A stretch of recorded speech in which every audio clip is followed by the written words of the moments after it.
hace casi un año empezaron las reuniones de la Comisión Nacional de Reformas Electorales. Y esto obviamente pues causa la atención de todos los panameños. Y vamos a ver en este momento, antes de la entrevista, una nota que les he preparado para ponerlos en contexto acerca de esas modificaciones que se han estado aprobando en esta comisión. Desde el 17 de enero fue instalada la mesa de la Comisión Nacional de Reformas Electorales 2020, que discute actualmente de manera virtual las modificaciones al Código Electoral con temas prioritarios como la propaganda electoral, topes de campaña, rendición de cuentas, financiamiento público y privado, equidad de género y la adjudicación de curules. Para alcanzar un consenso, este organismo cuenta con comisionados con derecho a voz y voto.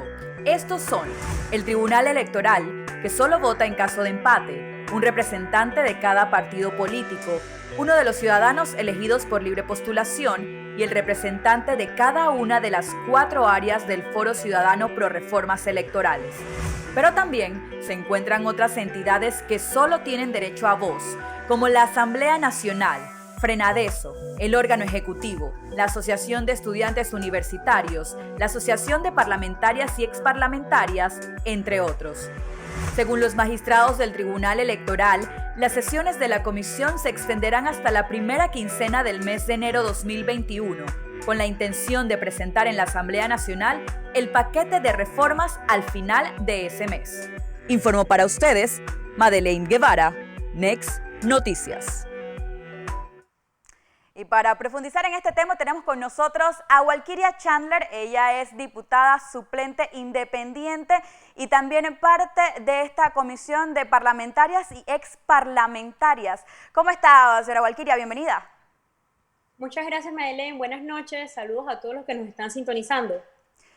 Honorable, me encantaría que comenzáramos con aquellas reformas que se han ido aprobando recientemente y que usted considera sea la que el pueblo panameño tiene que estar más pendiente y son las que más hemos solicitado al Tribunal Electoral pues que se vayan modificando y cambiando.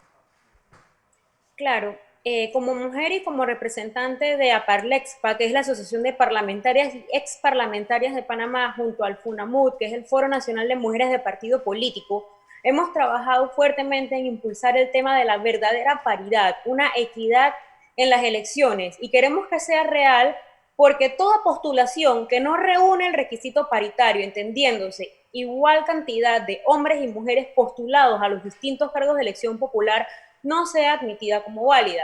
Toda vez que en la última reforma electoral esto fue letra muerta, ya que existía una válvula de escape donde en los partidos políticos bastaba con tener una carta del Frente Femenino o Secretaría de Asuntos de la Mujer de cada colectivo diciendo que no existía ninguna mujer en el circuito, en el corregimiento, en el distrito o incluso en el país para postularse a ese mismo cargo, y por eso el colectivo político tenía que permitir que corriesen 2 hombres en el mismo cargo, entendiéndose la figura de principal y suplente. Ese ha sido uno de los principales temas que hemos estado impulsando desde APARLEXPA. Un tema que ha sido muy sensitivo en el tema de sociedad civil. Antes que siga, quiero interrumpirla. En este caso, ¿se ha aprobado algo en tema de paridad de género? Sí, una modificación que sería el artículo 65A, donde tiene que ser obligatorio la paridad. Las postulaciones que no reúnan este requisito no van a ser tomadas como válidas. Okay. Hasta este momento, tendría que postularse un hombre y una mujer para el cargo de, por ejemplo, diputado, y correcto, podría variar en el cargo, o sea, podría ser mujer principal o mujer suplente, pero tendría que haber una mujer en la dupla. Claro, un dato interesante, para las elecciones pasadas en el 2019 aquí en Panamá, el 51% del padrón electoral éramos mujeres, y lastimosamente, si usted va a ver en la asamblea, solo un 16% son mujeres, y de ese 16 solamente un 3% alrededor representa lo que son las minorías como grupos indígenas o afropanameñas. No tenemos una representación real, tampoco lo tenemos en el Ejecutivo, tampoco lo tenemos a nivel de los gobiernos locales, y esto afecta en todos los temas que estamos viendo que se agudizan en pandemia, como son los embarazos en las jóvenes, como es el aumento de los femicidios, ¿Por qué? Porque no tenemos políticas públicas, esto no está en el tapete de la mayoría de nuestros tomadores de decisiones. Por esto para nosotras es importante tener esa visibilidad en los temas gubernamentales. Ok, pasamos paridad de género. ¿Qué otros temas se han estado aprobando? Un tema sensitivo que es lo que iba a desarrollar es el tema de los financiamientos privados y los financiamientos públicos. La sociedad civil estaba empujando que los financiamientos de las campañas fueran públicos, pero entendemos que no contan con la mayoría de los votos. Como bien lo mencionaste en el reportaje, excelente el contexto, no todas las asociaciones que estamos sentadas en esta discusión tenemos derecho a voz y voto.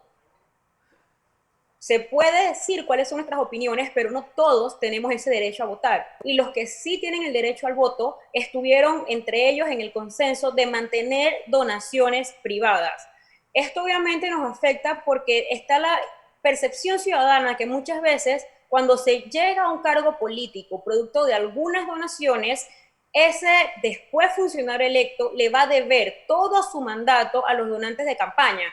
Y tenemos ya el problema tan famoso como es la corrupción, y aquí tenemos casos como el de Odebrecht, que hasta la fecha tiene un manto de opacidad. Y esto lo queríamos eliminar desde la raíz en las reformas electorales, pero es un tema que no se ha conseguido. Algo que sí se consiguió modificar es todo el tema de la virtualidad, que se entiende también las campañas por internet. Esto está siendo regulado. Se eliminó el artículo que decía que si usted tenía 3 elecciones donde usted no ejercía el derecho al voto, usted ya quedaba fuera del padrón electoral y usted perdía ese beneficio ciudadano. Ahora no, puede que usted no ejerza el voto en estas 3 elecciones, entiéndase 15 años, pero al momento que usted desea ejercer el voto, puede seguir contando con este derecho. No se va a retirar ese derecho inalienable del ciudadano porque en un momento dado, por alguna condición de compromiso, salud, sepa cualquiera qué es lo que le puede haber pasado, usted no tuvo la oportunidad de votar. Esto es un tema importante. Lo último que se discutió fue este sábado y estamos aprobando el bloque 3 y el bloque 4, traduciéndolo, esto es que en el avance de todos estos meses ya son más de 70 artículos los que se han modificado y lo más reciente, te lo puedo enunciar, que es el tema de la propaganda electoral y la propaganda en medios digitales, la suspensión y la remoción de propaganda. Dentro de los medios digitales se está regulando todo y aquí también debo mencionar que se acaba de apoyar como ley de la República el proyecto de ley 384 que lo presentó la diputada Kaira Harding, que es la violencia política hacia la mujer. Nosotras cuando aspiramos a un cargo político no nos miden con el mismo listón que los hombres y los improperios, los insultos, la violencia física, verbal, mediática, está bastante dirigido hacia las mujeres que incursionamos en la política. Esto también se está recogiendo ahora en todo el tema de los medios de comunicación digitales. También hay algunos descuentos en medios de difusión. Se tiene ahora ya reglamentado lo que son los debates televisados. Se va a monitorear los medios digitales porque esta publicidad no estaba tan fiscalizada otrora. Se va a tener que rendir informe en estos medios, se va a tener un uso indebido. Llámese pauta en redes sociales. Los candidatos políticos que hacían pautas en redes sociales, eso se va a estar fiscalizando. Claro, porque también teníamos tanto pautas como a nombre propio, pautas a nombre propio como pautas en, digamos, en la red social X. Se daban muchas campañas negativas y firmaban amigos de Madeleine. Ajá. Y realmente no se responsabilizaba y tampoco se podía ir donde la campaña de X candidato, de libre postulación o de partido, porque cuando usted iba a buscar a la persona, ¿quiénes son los amigos de Madeleine o quiénes son los amigos de Walkiria? Aquí se está exigiendo también que se dé la cara ante cada campaña y ante cada aseveración que usted haga sobre cualquiera de los candidatos.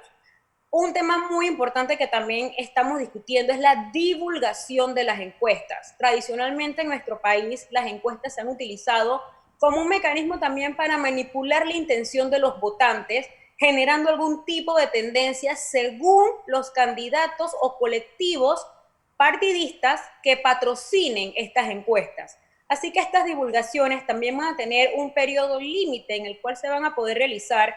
Tienen que tener criterios científicos, tienen que ser compañías avaladas por el Tribunal Electoral, porque no es que cualquiera lo va a estar usted llamando o parando en la calle diciendo yo voy a hacer una encuesta o estos son los resultados. Aquí lo que se quiere también es que no se intente dirigir al electorado, que aquí se mantenga siempre una condición igual de todos los competidores y que a través de las encuestas no se manipule o se desinforme a la población. Lo que tenemos ya para discutir el próximo bloque sería el bloque número 4, que es el fuero electoral.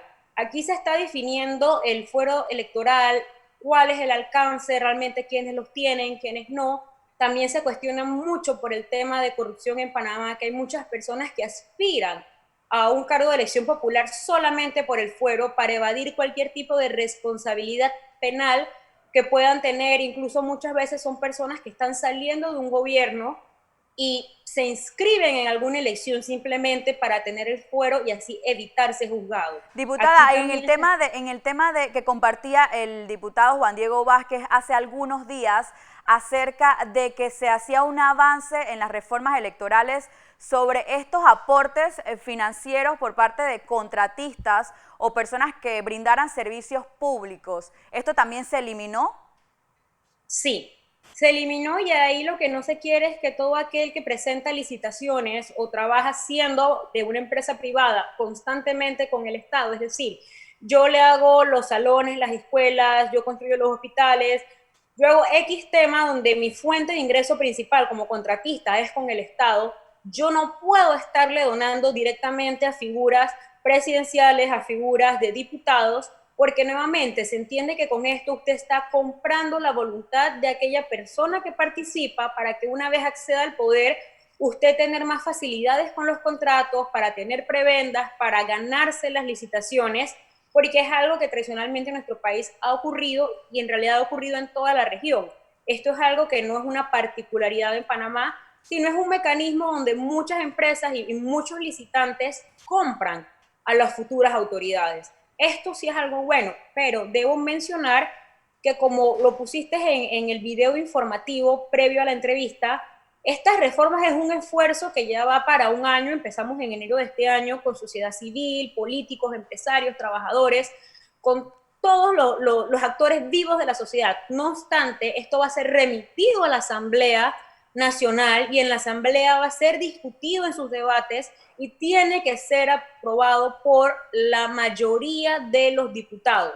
Entendamos que la Asamblea es un órgano político, que la mayoría responde a intereses políticos partidistas y si bien es cierto existimos una bancada de libre postulación, también cada uno de los compañeros tiene sus ideales o representa su grupo de intereses. Para mí como suplente de la libre postulación me es importante hacer este énfasis porque mal llamado se dice la bancada independiente, siendo que el nombre correcto que podemos encontrar en las reformas electorales es libre postulación porque se corre a los cargos de elección popular sin un partido político. Y aquí es importante que al momento de elegir a cada una de las figuras, también se vea cuáles son los intereses de cada uno, así sea tanto de partido político como de una libre postulación. Y normalmente dentro de todas esas reformas que se hacen electorales, que ya se han hecho varias veces, cuando llega a la Asamblea es el problema, porque ahí es donde los diputados deciden qué sí y qué no les conviene. Y como usted lo menciona, pues la Asamblea Nacional es un ente político y bueno, en esta ocasión un ente oficialista también en su mayoría. Así que entonces tendremos que ver qué es lo que ocurre en la Asamblea Nacional, porque se podrá haber avanzado mucho durante con esta comisión de reformas electorales, pero todo se decide en la Asamblea. Yo invitaría a la ciudadanía a mantenerse vigilante porque recordemos que en lo que es primer y segundo debate, la sociedad puede intervenir, puede llevar propuestas, se admiten modificaciones y es importante porque mencionaste algo también que es cómo va a ser este método de selección de los diputados. Yo recuerdo en las pasadas elecciones, mayo de 2019, mucha molestia generalizada en la ciudadanía por el tema del cociente, medio cociente, los llamados diputados residuos, pero cuando se dan estas discusiones, la sociedad se abstrae. Son pocos los panameños que le están siguiendo la pista, que saben qué se está proponiendo, qué se está haciendo, y esta es la coyuntura para que se participe. Y una vez eso ingrese a la Asamblea, está sujeto a modificaciones. Me encantaría que la sociedad estuviera pendiente y respetuosamente también, Madeleine, te hago una llamada como una periodista tan activa que eres, de estar pendiente de que este tema no desmaye, porque necesitamos que se vuelque la atención de la sociedad y de los medios de comunicación a las reformas electorales, para que luego no nos lamentemos en unas elecciones del 2024 cuando no entendamos por qué de formas aritméticas o con algún otro algoritmo no se representa la voluntad popular a la hora de elegir a las diferentes autoridades. Honorable diputada suplente Walkiria Chandler, muchas gracias por atender la llamada y por darnos todas esas noticias acerca de esta Comisión Nacional de Reformas Electorales. Buenas noches. Buenas noches, gracias.